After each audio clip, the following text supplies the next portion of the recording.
By now, if you don't know what podcast you're listening to, you should probably go back to the episode notes and see what podcast you're listening to. If you do know what podcast you're listening to, Club Conversations, we're on episode 5, and we have one of our greatest graphic designers back on the show. As we mentioned last episode, we're not going to talk about how many graphic designers we have on the show or how many graphic designers we have at Club Creative, but she is technically Club Creative's best graphic designer. So, Abby Thomsen, welcome back to the show. Wow, what an intro. Thank you. What an intro. Well, we've got quite an interesting topic that I think we've had lots of discussions over the past couple of years about this, and it seems like it's becoming more of a popular issue. And I guess, I don't know if it's an issue or more of just an interesting topic that's come out. So what are we talking about today, Abby? Okay, today, I'm sorry, also camera people, I have to read my notes. So we're here for it. Well, today we're just going to be talking about public relations and how that plays a part in managing your brand reputation. I love it. It's going to be a really great topic. I think, we've talked about this a lot. A lot of companies are not thinking about their PR strategy. They're not thinking about any potential PR crisis that's happening.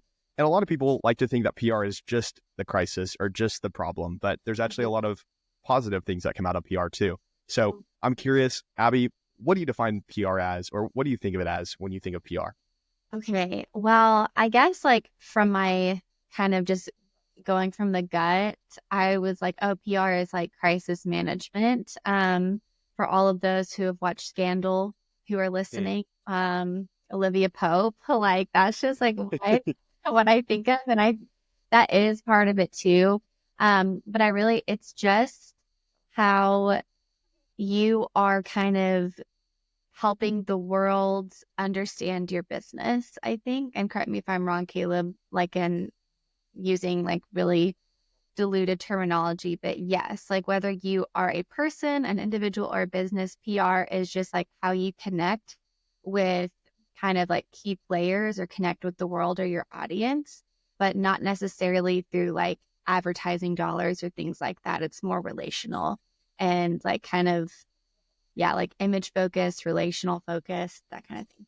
100%. I think that's a great term. And I think the way you defined it is perfect because, when I think of PR, it's the actual definition I think is it refers to the practice of managing and disseminating information from a company to the public to shape its image and build relationships, right? So, it's kind of the inner workings that businesses kind of forget about that really define what a business stands for. Like you talked about, it really conveys the messaging without having to use advertising dollars, which for a business is sometimes huge because sometimes advertising dollars, you don't have the budget for it, or, there's not as much that you can put towards that, whatever. I did find it really interesting.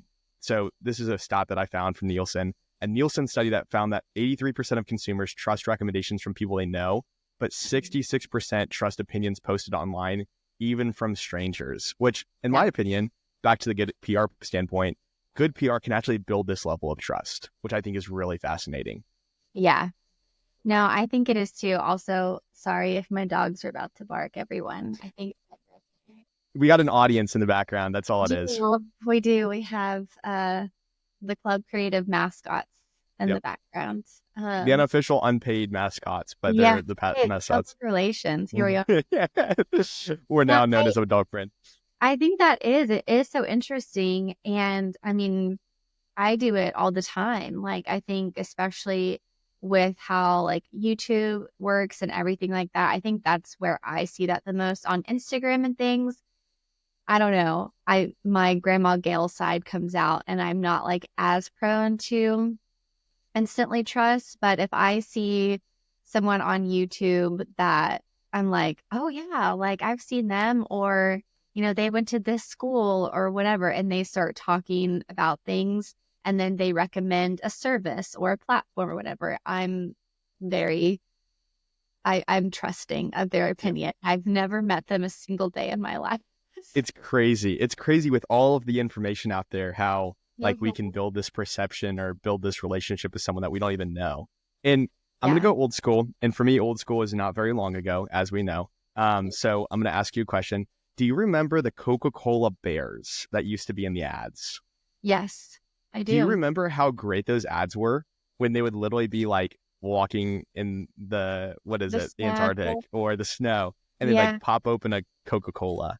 No, I love those for sure. And I think my memories of them are when I would go to the movies. I think they would Okay. play The those. movie theater.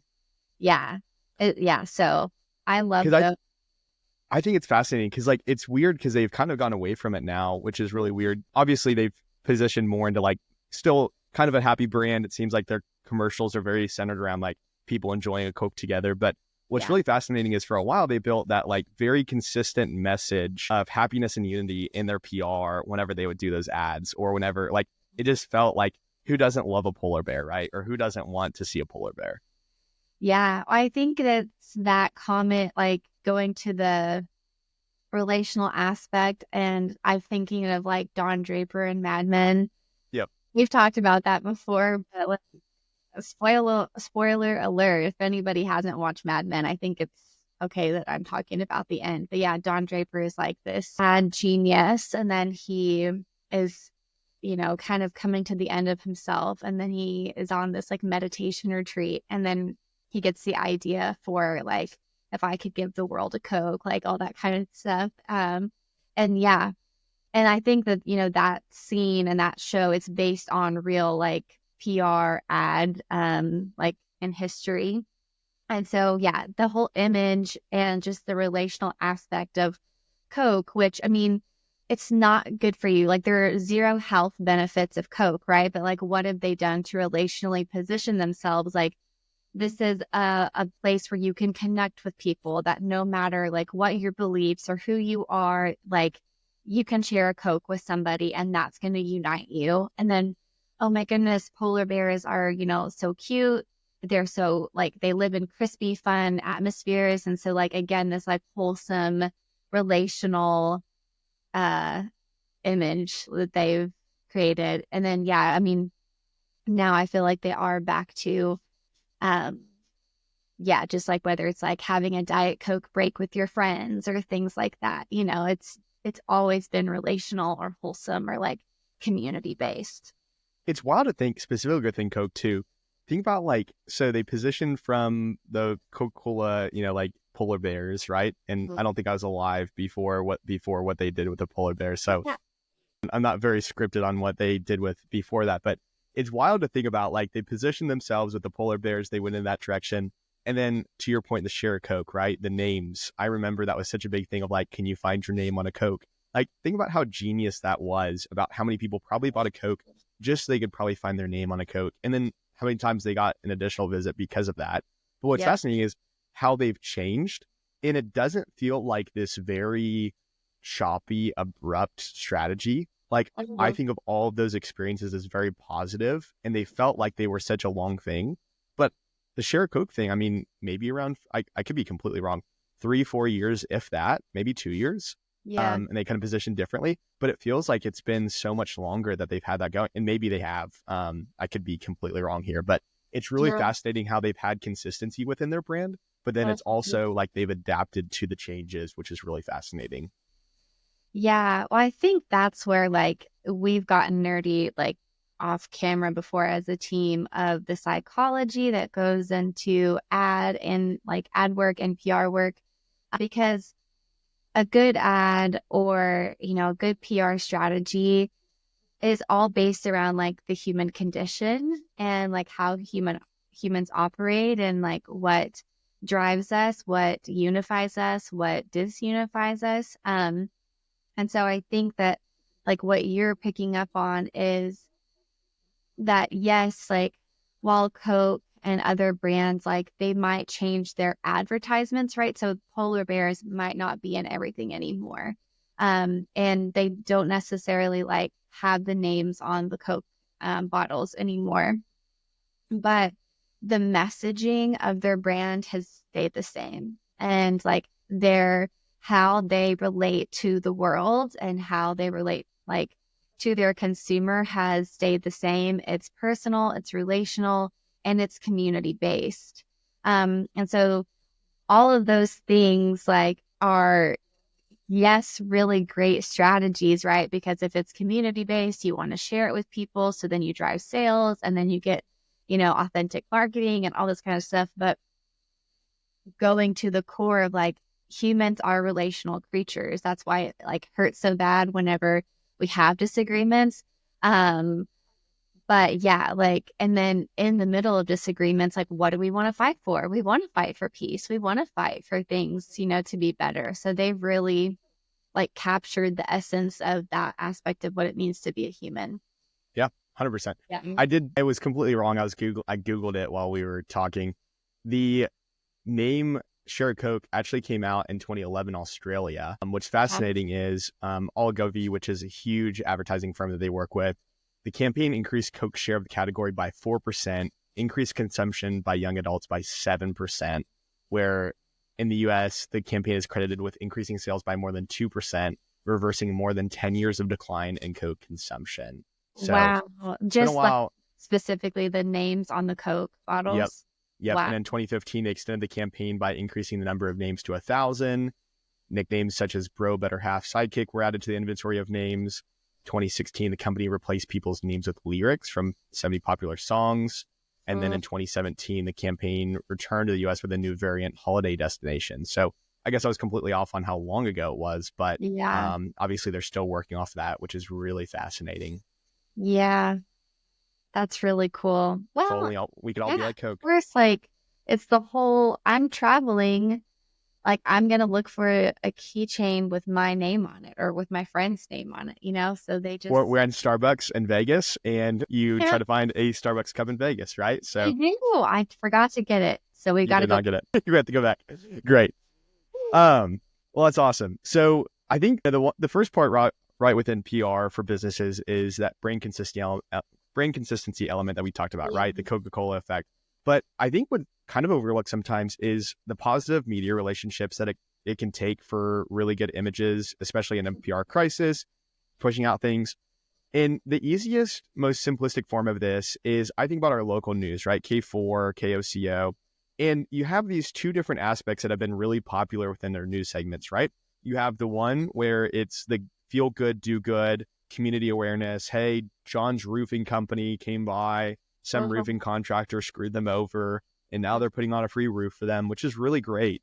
But then Yep. what's fascinating is you have your, what they call, I believe, in your corner, where they're essentially exposing people that, do fraudulent things or some things that Yeah. happen. And I've actually seen it play out in multiple different ways. There's been local photographers, roofers, that there's two sides of the stories, right? So we never know what's true and what's not. But it's essentially kind of killed their business to some extent when these things happen. And so, there's some key to this, like having relationships. And I think it's something that businesses overlook because you don't Yeah. think about sending out press releases when you do something big for your company or, having relationships with key media outlets in your industry. But in my opinion, like I think it's kind of vital to some extent to kind of have those relationships built. Yes. Well, and I think too, maybe you can speak to this as a small business, especially like relationship building is going to be such a key element to building your business. And so, yeah, like it's hard sometimes to think about everything like a strategy, but I do think you can bring heart to PR work. I think you have to be really intentional with it. Um, but yeah, like if you're a small business and you are growing, you have relationships within community, or you go to events, you go to those networking events, you start to build those relationships. And yeah, you don't want to just be covering your tail if and when something bad happens, a mistake is made. You want to get your business in front of people in a positive way as well. So, like if you have the launch of something new, you're writing that PR release, that press release, and you're sending it to the contacts that you know. And hopefully, they are able to spread that news even further, etc. But yeah, PR is also for good things as well. It doesn't have to just be like messes to clean up. Of course, that's where you want to be prepared for those things. But yeah, it doesn't have to be like terrible all the time. Yeah. And Try to for think- the first part of this episode, we'll talk positive, and then we'll get into the fun parts of the negative side of PR. Yeah. But I think it's really fascinating. But like even influencers nowadays are they're kind of becoming the news, not source of news by any means, but they're playing a vital role. And I mean, I think about like when I see influencers like that post bad reviews about restaurants or great reviews. I mean, it's kind of absolutely insane how big of a role they play within the media now. So, I think it's really interesting and important for businesses that it's really essential for a business to think about what media relationships do you have and how do you build those, right? Do you reach out, like I think people think reporters and, contacts and media contacts are hard to reach out to, but you can get a lunch pretty easily with them. And it doesn't have to be some specific reason, but just building relationships, right? Because you never know when that's going to come into play. So, we always recommend like some of our clients that are a little bit larger, it's really important to have, relationships with certain PR firms and then also with kind of bigger media companies in the rare case that something good or bad happens. Because if you have something good that happens, why not spread it around and put it on some, like the news. I don't know why I said that like 3 times.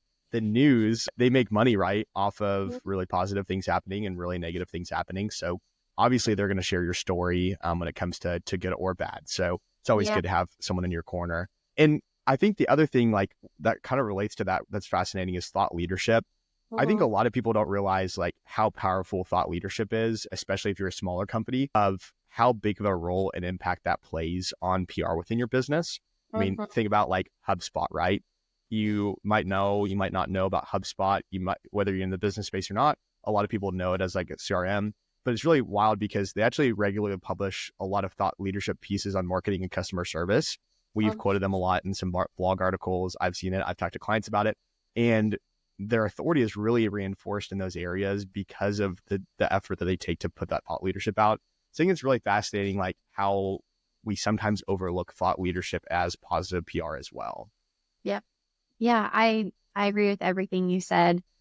And I just keep going back to like, and then this is really simplistic. So We like simplistic. All of the people who are experts in PR don't come at me, but like, yeah, PR is public relations, and I think about too how badly people need to hear good things. And this is gonna, of course, Abby's gonna take it in a philosophical direction because I just have to. But I think about like when COVID was like new and we were in the thick of it and so unsure, and so many different people from John Krasinski to like people just kind of on the internet, in effort to keep us all sane or at least try to be encouraging, like they created the good news like outlets, and I remember John, like his kids would draw things and for the show that he would put on and different things like that.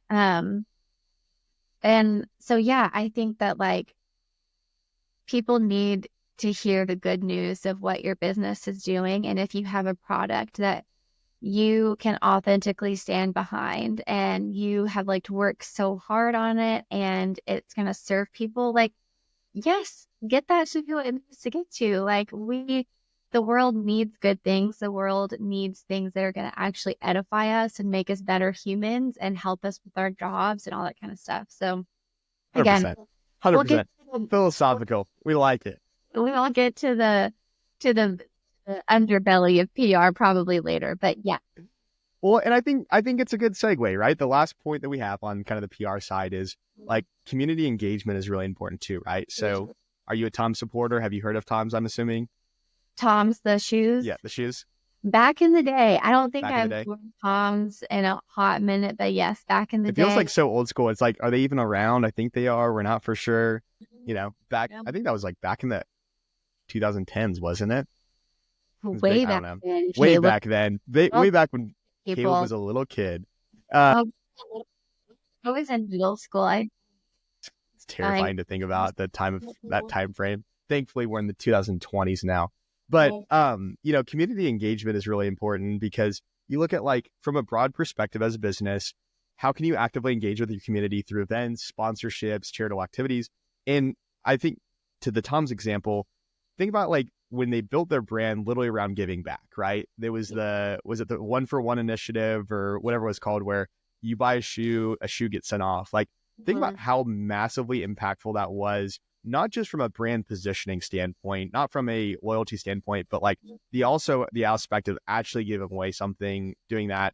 And there was, some speculation, right, that like the shoe they gave away was not a Tom's shoe. It was like a different modified shoe, right? Sometimes there are situations where it kind of gets convoluted, but it's a really interesting thing about how they basically use community engagement to essentially build their entire brand. And Yeah. I mean, I don't know how good of quality Tom's shoes are, but it kind of felt like most people purchase Tom's for more of the giving back aspect than really anything wrong. There's probably some really big Tom supporters that will say they're really good quality shoes, but you Yeah. think about it, it's like it's not like they were a Hoka where they were super I know people like Tom's, but it felt like it was very well built, centered around literally that just that giving back campaign. Am I Yeah. right there?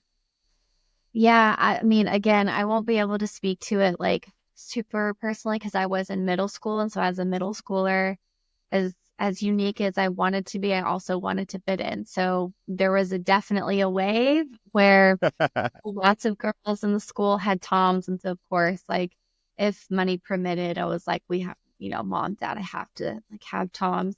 But then of course, like as a child, you're like, mom, dad, look, like people get a shoe like when and so I think what's interesting about campaigns like that, like, of course, we hope that they actually are doing the work that they say that they're doing, which leads into the darker underbelly of like a PR and stuff. But they are also like starting a conversation, right? And so like I assume like the press releases that were going out during that time, you might have some press releases that were going out to like fashion bloggers at the time or to like different mommy bloggers and like things like that, developing that niche over there. And then like the data stats and everything were going to a different group over here. And so you're sending out targeted press releases to the right groups of people, depending on like the demographic and environment and things like that.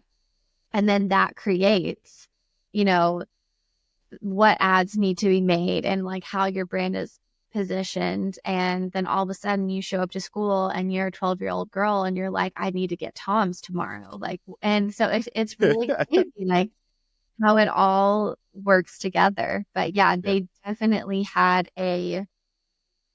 not just a community engagement with here is how we as a brand are engaging with our community. It's like here is a pillar of our brand where we are engaging with a worldwide community. Kind of going back to like where Coke started, or that first like kind of like if I could give the world a Coke, I think in the 60s or 70s. Again, it's like worldwide connection, worldwide influence, which then makes you feel like you're a part of something bigger. And then hopefully, if companies like that are really doing authentic and good work, they are engaging their consumer in a bigger communal conversation. That was a lot of talking. 100%. I like it. Great thought. See, we solved the Tom's PR crisis, whether it's good or bad. It's good. Yeah, a Now, lot. before we get into the fun part, or my favorite part, but Mhm. probably not a lot of people's favorite parts, I do think we should touch on just a little bit about digital PR because it's obviously becoming a bigger thing.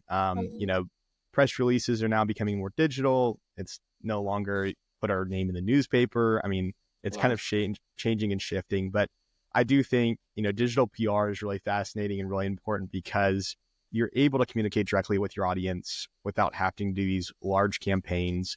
And the easiest, most relevant example are Wendy's Twitter account, who I love to follow. I don't know if you've seen their Twitter account. Absolutely hilarious, the types of stuff they post. It looks like a 17-year-old boy runs their account and just makes the most random tweets, but it's very, very powerful. They do it in a pretty responsible way, which is good too. And then I think about the chicken wars. I don't know if you remember the chicken sandwich wars on Twitter as well, but it was a big thing with Chick-fil-A, Popeyes going back at each other. Really great digital PR with not a lot of effort. Obviously, they planned it out really well, but from a resource standpoint, from a staffing perspective, very low, which was really important. So we have to touch on digital PR. Don't want to spend a lot of time on it, but I do think it's fascinating to think about from a online reputation standpoint, SEO, like all those things play. But as we know, we wanted to get into the meat and potatoes of this conversation. So the PR dreaded crisis, right? So Yeah. I think this is something that as a small business owner, not a lot of business owners think about PR crises, right? They think about when a client's mad, sometimes it happens. We know it happens. No one's perfect. Things happen. Communication gets thrown around or whatever. And there's a lot of different ways that things can go sideways and can go well. Sometimes you can manage conflicts pretty easily. We have an angry client. We can sometimes mitigate that by offering some sort of resolution. Obviously, that's traditionally speaking the easiest way to go about things. But sometimes people are just not happy or it gets blown out of proportion very quickly. So this is where in a PR crisis, it's really important for business owners to think about some sort of PR plan or some sort of crisis plan that doesn't have to be super crazy or super expensive. But you got to think about, as a business owner, how am I going to respond if one day I wake up and my business is in the news, right? Like, it's kind of a sad reality, but there is always a chance that we will wake up to a lawsuit. There's a news report. There's something on Twitter that gets blown out. There's a lot of different things. So would you agree that crisis plan is probably a great step for a business owner to take? Yeah, definitely. And like you said, even if you are a small business, I think because of the digital world we live in, small things can become large things very quickly. Just because as soon as it's online, it's shareable. And even if you delete something and take it down, like, people can still access it and find it. So it's very, very beneficial to have the rainy day PR plan for sure. 100%. And the most common example that probably people can resonate with is, I remember it was probably 2 years ago now, maybe a year ago. I got so a couple of years ago, I don't know if you're familiar with the brand Kite Baby, but Kite Baby is a organic baby clothing company. My wife, obviously, we love Kite Baby. Kind of overpriced to some extent. Doesn't fit the budget very well sometimes, but there are basically communities built around this brand of moms, and it's a very, very influential brand, which is really neat to watch. It's the owner is an incredible human being that, she immigrated to the U.S., built this company, absolutely incredible story, what she's built. She's built this really big business. But I remember a couple of years ago, they had a PR crisis, and it was probably 4 or 5 years ago. I remember DMing them in the middle of it and saying, like, hey, if you guys need help, I don't know if you have a company that does this, but would love to help you guys out. What's fascinating is I actually got a message back, and we helped kind of provide some resolution and gave them kind of an ideal plan. It's actually kind of fascinating because I literally did not think like a DM in that situation would have worked, but somehow, some way it worked. So obviously we built a little bit of relationship. We were not their PR company of record or anything. And probably about a year or two ago, I woke up one morning. I was looking at TikTok, as I used to do in my doom scroll days. Now we're over that. But I was doom scrolling on TikTok when I first woke up, and I saw this video on TikTok of basically Kite Baby just being thrown through the ringer, that one of their influencers was doing some unsafe practices with their baby. There was a couple other things that came about it. And what's fascinating is Kite Baby was not even like really associated with the situation, other than it was one of their influencers that they used. What's crazy is within the first 20, the Daily Mail picked up the article. Fox News, major news outlets picked up this story. Their sales dropped significantly within a 24-hour period. I mean, it's crazy. People were boycotting. Smaller brands were coming in. This is the other thing that people don't think about. Smaller brands were coming in and saying, like, we would never stand for that. We're donating to the GoFundMe. Like, I remember in the middle of it, there was another company that came in. They donated like $2,000 to the GoFundMe account for like what happened. And, Kite Baby was kind of taking slow to respond, and they were kind of letting it go by the wayside. And it was a really fascinating lesson to see what happens. And obviously they handled it. Things are back normal. But I remember getting an email. I told Hadley, I was like, I wonder if I'm going to get an email about this. And what did she know? Like, their marketing team sent us a text and said, hey, like, we need to talk or whatever. But it was really fascinating because some of the core principles of the situation that were not followed could have easily been avoided by a couple of simple steps. And this is where, like, from a recommendation standpoint, when you get into a PR crisis, you have to acknowledge the issue. Like, ignoring a crisis is only going to make it worse, quite honestly. You don't need any ostriches out in the world. Yes. And obviously you have to be careful in your response, right? And how you acknowledge the issue, but you have to take responsibility if needed or if it's presented to you. So that's step one, right? Step two is you have to communicate transparently, and you have to be transparent what went wrong, what the company's doing to fix it, how you're Yeah. ensuring it won't happen.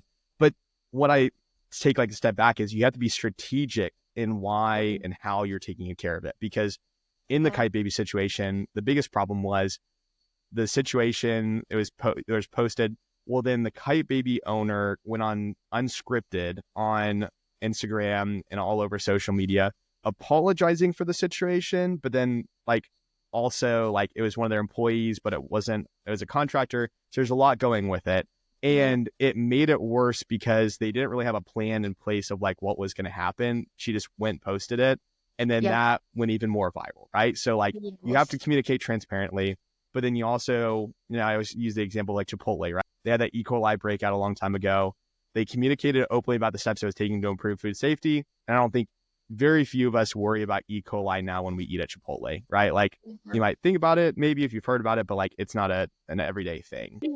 Well, and I wonder if you can speak to Caleb. I'm thinking about the Kite Baby situation, and here's an owner who it seems like they recognize the problem. They are trying to do good PR work, and they are trying to apologize and, like you said, be transparent about things. But I wonder too if sometimes when you are the owner or what have you, a key stakeholder in a business, you are so close to the situation to, like you said, whenever you're speaking, you're either missing points that people care about, or you're emphasizing something else that's drawing attention to something that's maybe distracting to the problem at hand or whatever. And so having working with a team or having a strategic PR strategy for if and when those times happen, how beneficial it is, because we all, again, going back to like the human condition, if you don't have a plan and you're just speaking or like shooting from the hip, the likelihood that you're going to make things worse instead of better is probable, right? So I think that's a really good point that you made there. It's a great point to call out too, right? The aspect of having someone that isn't a key stakeholder or someone that's in private, like especially if you're a smaller business, when the owner goes on, the unfortunate part about like PR crises, right? So breaking down the Kite Baby situation even more, they post a video, an apology video of the very first time. The entire situation was predicated on the fact that one of their employees was adopting a baby, and they were a contractor. From my understanding, they were a contractor, not an actual employee. They were their day-to-day involved studio, like photo studio.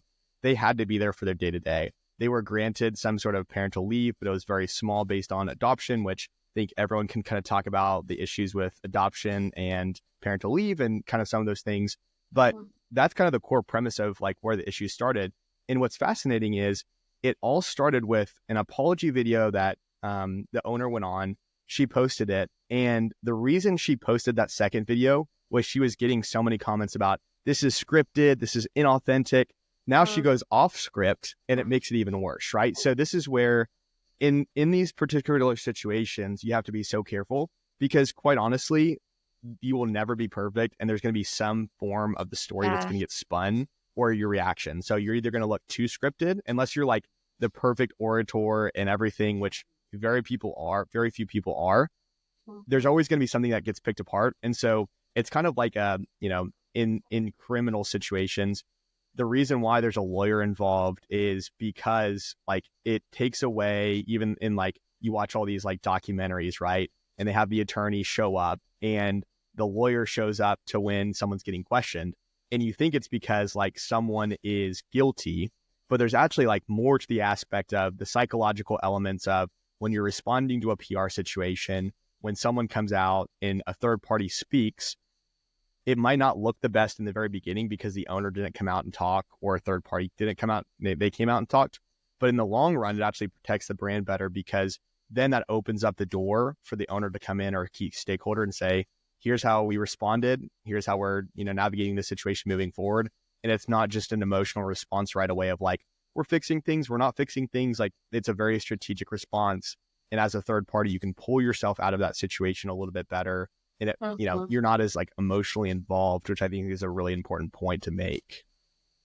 Now, the last 2 points of this that I think are really important is you have to control the narrative, right? So in a PR crisis, it's really important to take control of the story.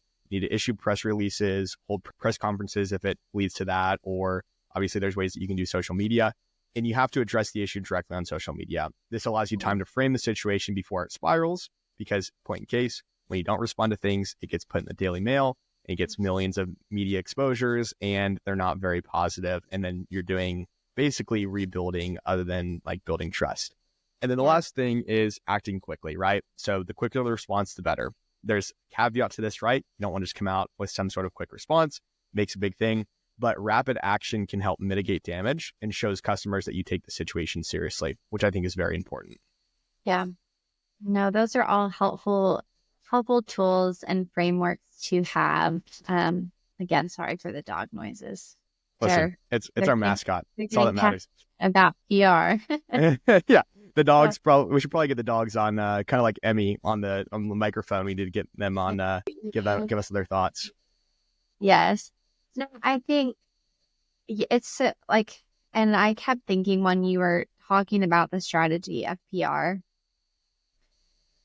again, all of this advice is going to be as helpful as a company is integrous, right? Like, so I guess keeping that in mind of, obviously we know there's bad players in the world. We know people get away with things. We know that even if there is a press release, a PR strategy, companies can still hide things. Like nothing's ever going to like completely solve the issue, right? But hopefully these strategies are not to like enable, hopefully in a perfect world, they're not trying to enable a problem. They are not trying to like keep the problem going or whatever it is. Like these are strategies that when things fall by the wayside, like because nobody's perfect and no company is perfect, right? And so this is all to help your business or you as an individual maintain integrity in what you do, and to honestly like care for the people that you are in connection with, right? The people that you're relating to. So this is not like, I think sometimes strategy gets like a really like gross feeling when it comes to like PR. And again, of course, depending on who's making the strategy, who's using the strategy, all of that is subject to like change. But a strategy is really like to serve the people that you are trying to serve well. It's you showing up, it's you being integrous, it's you being authentic, and all of these things that Caleb has said. It's just a way for you to do that, right? In a hard situation. It's like, this might be a horrible example, but I think about things I've read on parenting, and how powerful it is like when a parent inevitably makes a mistake in front of or to their child, right? And rather than being like, oh, well, I'm the parent, so I'm just the authority, you just have to listen to me, like I'm not going to call attention to my mistake. How powerful it is for the child's development to have their parent say like, hey, I raised my voice and I really shouldn't have. I'm sorry. Would you forgive me? And that seems like such a simple thing, but I really feel like that's what PR like on a rainy day in a bad circumstance is, right? Like it is, it's not to like gaslight anybody. It's not to like hopefully declare yourself to be something that you're not. It's actually a way for you to like own what you did and then provide accountability to those who are like following you or consuming your product to like keep you accountable to the things that you just said, right? So I don't know if that makes sense. Well said. Great example, because you can take it further where, if you're continuing to make mistakes, obviously mistakes happen. The business continues making those mistakes, and it's kind of the same template. We're sorry, we made a mistake. Obviously, that leads into that wrong direction as well. So there is that integrous element of like when things happen, being very integrous about how these things occurred and how you're taking action are very important. But then you also can't use it as an excuse to continue making it. Like everyone continues to make mistakes, but if you continue to make the same thing after another, that's when you kind of find yourself in trouble. So I really like the thoughts. Very, very fascinating and very insightful. And I think it's very kind of like coming to the end of it. And I think Yeah. kind of taking all those key elements. Firstly, I think there's a lot of tools out there that are really important for business owners when it comes to press Yeah. release, PR Newswire, Business Wire, Cision, all really great tools, kind of expensive for small business owners, but listen, we want value out there. Yeah. Second, there's a lot of social media marketing tools. We've mentioned Hootsuite before, really great tools where you can actually like monitor online conversations about your brands, can track Facebook, Twitter. I mean, there's some really great stuff. So you can see like positive, negative sentiments, which is really neat. And then there's actually media contacts, Muckrack and Newstip, that can actually help you build and maintain a database of media contacts and manage outreach. So a lot of people don't think about it, but it's kind of nice to have like a database of media contacts or building those relationships. So a couple tools that are really important. But I think at the core, we can kind of wrap up this issue by saying PR is essential for building and maintaining a positive brand reputation. Combination of traditional and digital PR strategies is necessary in today's landscape. Always be prepared with a PR crisis communication plan. Consistency, transparency, and proactive communication are key to a successful PR strategy. Now, Abby, how would you wrap up this episode?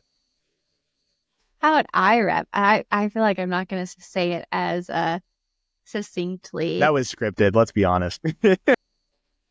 I think for me, wrapping it up, I go back to the name, public relations. How are you relating to the public? Are you showing up integriously or with integrity? Are you showing up authentically, even in your mistakes? And are you holding yourself accountable to honesty and growth when those mistakes happen? And do you have a plan? That's probably what I would say. Bravo. Insightful tips today on this episode. And as you know, if you're facing a PR issue, I should do this like a personal injury. Have you been injured in a car accident? Today. If you are facing PR issues or you're interested in learning more, obviously Club Creative can provide some sort of consultation that can help you kind of identify a PR crisis plan, things like that. So if you're ever interested in learning a little bit more, obviously reach out to Club Creative. We're happy to help you identify a plan, whether that means you're working with us or if we're just giving you some ideas. And as always, Abby, it was a pleasure having you on Season 2, Episode 5, Public Relations, Building and Managing Your Brand's Reputation. Hopefully, you won't have to use as much of this, but we hope that it provided some important tips, helpful communication when it comes to PR. And as always, Abby, we'll see you here in 2 weeks. Okay, sounds good. Woohoo! Boom! Sorry, my dog's Good work. Why isn't it stopping recording? Come on. We'll have David edit that out. It's not stopping. Stop. I don't think I can stop it on my. Should I leave?